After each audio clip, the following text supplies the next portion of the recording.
ಸಚಿವ ಜಮೀರ್ ಅಹಮದ್ ಖಾನ್ ಅವರಿಗೆ ಯಾಕೋ ಟೈಮ್ ಸರಿ ಇಲ್ಲ ಅಂತ ಅನ್ಸುತ್ತೆ. ಆರೋಪಗಳ ಮೇಲೆ ಆರೋಪ, ಅವರ ವಿರುದ್ಧ ದೂರು ಕೊಡೋರ ಸಂಖ್ಯೆ ಕೂಡ ಹೆಚ್ಚಳ ಆಗ್ತಾ ಇದೆ. ಈಗ ಮತ್ತೊಂದು ದೂರು ಸಿಎಂ ಸಿದ್ದರಾಮಯ್ಯನವರ ಮುಂದೆ, ಅದು ಕೂಡ ಜಮೀರ್ ಅಹಮದ್ ಖಾನ್ ಅವರ ಮೇಲೇನೆ.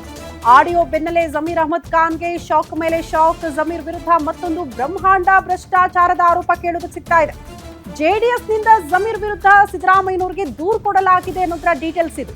ಅಲ್ಪಸಂಖ್ಯಾತರ ಕಲ್ಯಾಣ ಇಲಾಖೆ 625 ಕೋಟಿ ರೂಪಾಯಿ ದುರ್ಬಳಕೆ ಆಗಿದೆ ಅನ್ನುವಂಥ ಗಂಭೀರ ಆರೋಪ. ಗ್ಯಾರಂಟಿ ನ್ಯೂಸ್ ಸುದ್ದಿ ಮಾಡದ ಬಳಿಕ ಅದನ್ನ ಆಧರಿಸಿ ದೂರು ಕೊಟ್ಟಿದ್ದಾರೆ ಜೆಡಿಎಸ್ನವರು. ಜೆಡಿಎಸ್ನಿಂದ ಅಲ್ಪಸಂಖ್ಯಾತರ ಕಲ್ಯಾಣ ಇಲಾಖೆಯ ದುಡ್ಡು ದುರ್ಬಳಕೆ ಆಗಿದೆ ಅನ್ನುವಂಥ ವಿಚಾರಕ್ಕೆ ಸಂಬಂಧಪಟ್ಟಂತೆ ಸಿಎಂ ಸಿದ್ದರಾಮಯ್ಯನವರನ್ನ ಭೇಟಿಯಾಗಿ ದೂರು ಕೊಟ್ಟಿದ್ದಾರಂತೆ. ಇದು ಕೂಡ ಜಮೀರ್ ಅಹಮದ್ ಖಾನ್ ಅವರ ಮೇಲೇನೆ ಕೇಳೋದಕ್ಕೆ ಸಿಗ್ತಾ ಇರುವಂತಹ ಗಂಭೀರ ಆರೋಪ.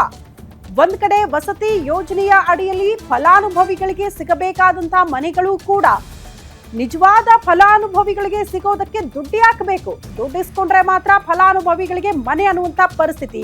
ಅಲ್ಲೂ ಕೂಡ ಲಂಚ ಇಸ್ಕೊಳ್ತಾರೆ ಸಚಿವರು. ಇಲ್ಲೂ ಕೂಡ ನೋಡಿ, ಅಲ್ಪಸಂಖ್ಯಾತರ ಹಣವನ್ನ ದುರ್ಬಳಕೆ ಮಾಡಲಾಗಿದೆ ಅನ್ನುವಂಥ ಗಂಭೀರ ಆರೋಪವನ್ನ ಜೆಡಿಎಸ್ನವರು ಕೆಲವರು ದೂರಿನಲ್ಲಿ ಉಲ್ಲೇಖ ಮಾಡಿದ್ದಾರೆ. ಸಿಎಂ ಸಿದ್ದರಾಮಯ್ಯನವರಿಗೆ ಆ ದೂರನ್ನ ಕೂಡ ಕೊಟ್ಟಿದ್ದಾರೆ ಅಂತ. ಆ ಬಳಿಕ ಈಗ ನೋಡಿ, ಜಮೀರ್ ಅಹಮದ್ ಖಾನ್ ಅವರ ಮೇಲೆ ಆರೋಪಗಳ ಮೇಲೆ ಆರೋಪ. ಕಾಂಗ್ರೆಸ್ ಸರ್ಕಾರ ಅಧಿಕಾರಕ್ಕೆ ಬಂದ ಬಳಿಕ ಈ ಅವಧಿಯಲ್ಲಿ ಜಮೀರ್ ಅಹಮದ್ ಖಾನ್ ಅವರ ಈ ಕೆಲ ವಿಚಾರಗಳಿಂದ ಸಿದ್ದರಾಮಯ್ಯನವರು ಪದೇ ಪದೇ ಮುಜುಗರವನ್ನ ಅನುಭವಿಸಿದ್ದಾರೆ. ಇಷ್ಟೆಲ್ಲ ಮುಜುಗರದ ಸನ್ನಿವೇಶಗಳು ಎದುರಾದಾಗ್ಲೂ ಕೂಡ ಪ್ರತಿ ಸಲ ಕೂಡ ಜಮೀರ್ ಅಹಮದ್ ಖಾನ್ ಅವರ ಬೆನ್ನಿಗೆ ನಿಂತ್ಕೊಂಡಿರೋದೇ ಸಿಎಂ ಸಿದ್ದರಾಮಯ್ಯನವರು.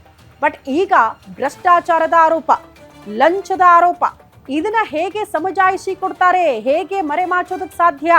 ಇದು ಕೂಡ ಪ್ರಶ್ನೆ. ನಾವು ಆರಂಭದಿಂದಲೂ ಕೂಡ ಹೇಳ್ತಾ ಇದ್ದೀವಿ, ಈಗ ಜೆಡಿಎಸ್ನವರು ಆರೋಪ ಮಾಡಿದ್ರು ಕೂಡ ಬಿಡಿ ಆರೋಪ ಮಾಡ್ತಾರೆ ಅಂತ ತಳ್ಳಿ ಹಾಕ್ತಾ ಇದ್ರು. ಬಿಜೆಪಿ ಅವರು ಆರೋಪ ಮಾಡಿದ್ರು ಕೂಡ ಬಿಡಿ ಆರೋಪ, ವಿಪಕ್ಷಗಳ ಕೆಲಸನೇ ಆರೋಪ ಮಾಡೋದು, ಆರೋಪ ಮಾಡ್ತಾರೆ ಅಂತ ಹೇಳಬಹುದಿತ್ತು. ಆದ್ರೆ ತಮ್ಮದೇ ಪಕ್ಷದ ಹಿರಿಯ ಶಾಸಕ ಆರೋಪ ಮಾಡಿದಾಗ್ಲೂ ಕೂಡ ಅದನ್ನ ಸಮರ್ಥನೆ ಮಾಡ್ಕೊಳಕ್ಕಾಗಲ್ಲ.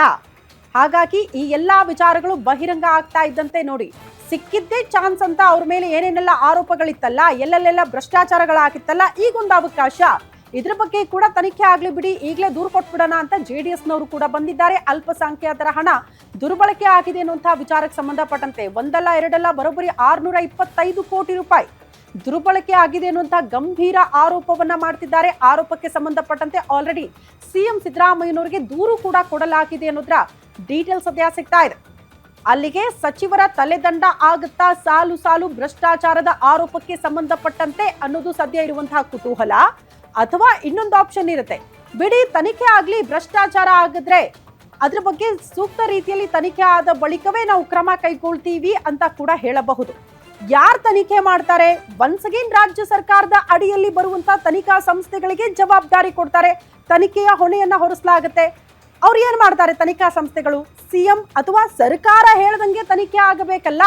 ಪಾರದರ್ಶಕವಾಗಿ ಭ್ರಷ್ಟಾಚಾರಕ್ಕೆ ಸಂಬಂಧಪಟ್ಟಂತೆ ತನಿಖೆಗಳಾಗುತ್ತಾ, ಆ ಮೂಲಕ ಸಚಿವರ ವಿರುದ್ಧ ಕ್ರಮ ಆಗುತ್ತಾ ಅಂತ ನೀವು ಪ್ರಶ್ನೆ ಮಾಡಿದ್ರೆ ಆ ಪ್ರಶ್ನೆಗೆ ಉತ್ತರ ಸಿಗೋದು ಕೂಡ ಡೌಟ್ ಅಂತ ಅನ್ಸುತ್ತೆ ಸದ್ಯದ ಬೆಳವಣಿಗೆ ನೋಡಿದ್ರೆ.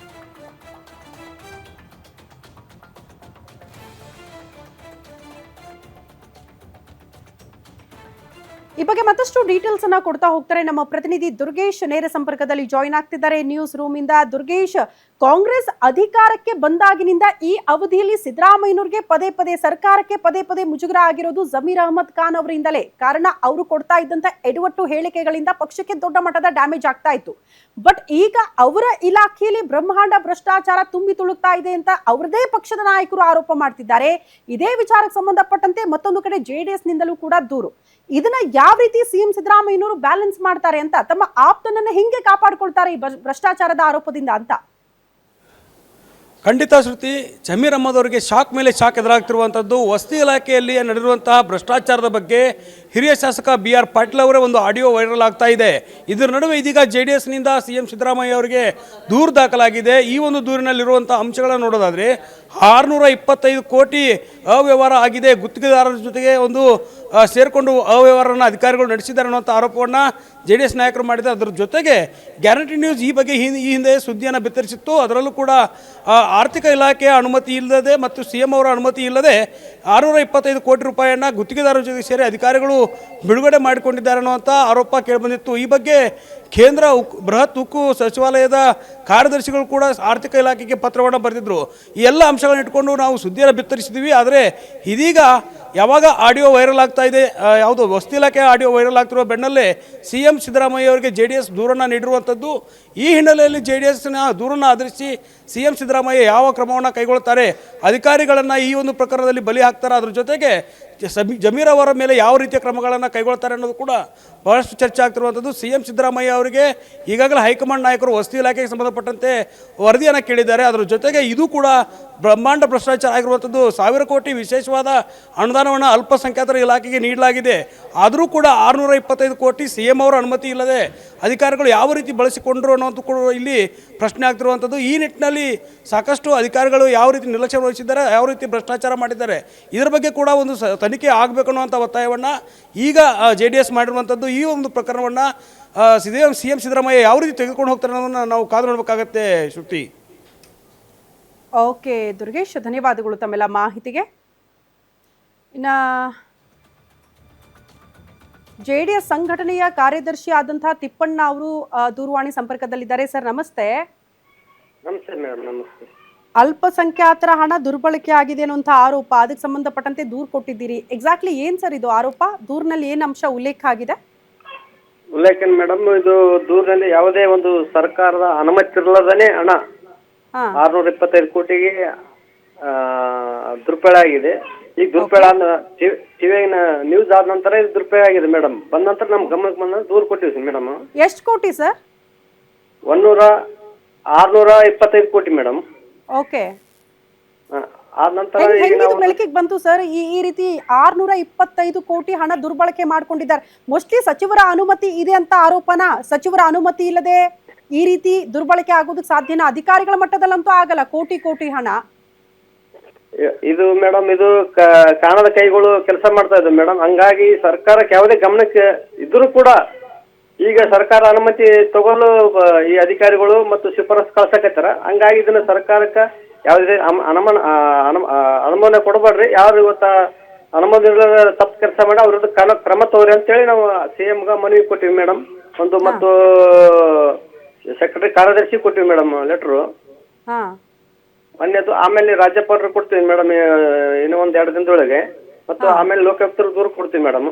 ಹಂಗಾಗಿ ಈ ಸರ್ಕಾರ CM ಅವ್ರಿಗೆ ದೂರ ಕೊಟ್ರಲ್ಲ, ಏನಾದ್ರು ರೆಸ್ಪಾನ್ಸ್ ಸಿಕ್ಕಿದೆಯಾ ಆ ಕಡೆಯಿಂದ? ತನಿಖೆ ಮಾಡಿಸ್ತೀವಿ, ಅದನ್ನ ಗಮನ ಕೊಡ್ತೀವಿ, ಅದ್ರ ಬಗ್ಗೆ ಏನಾದ್ರು ರೆಸ್ಪಾನ್ಸ್ ಇದೆಯಾ? ಇದೇ ಮಾಡಿಸ್ತಾ ಅಂತ ಹೇಳ್ಯಾರ ಮೇಡಮ್. ಈಗ ಅರ್ಜಿ ಅವರು CM ಗಮನಕ್ಕೆ ಬಂದ ನಂತರ ತನಿಖೆ ಮಾಡಿ ಮಾಡಿಸಿ ಕ್ರಮ ತಗೊಂತ ಅಂತ ಹೇಳ್ಯಾರ ಮೇಡಮ್.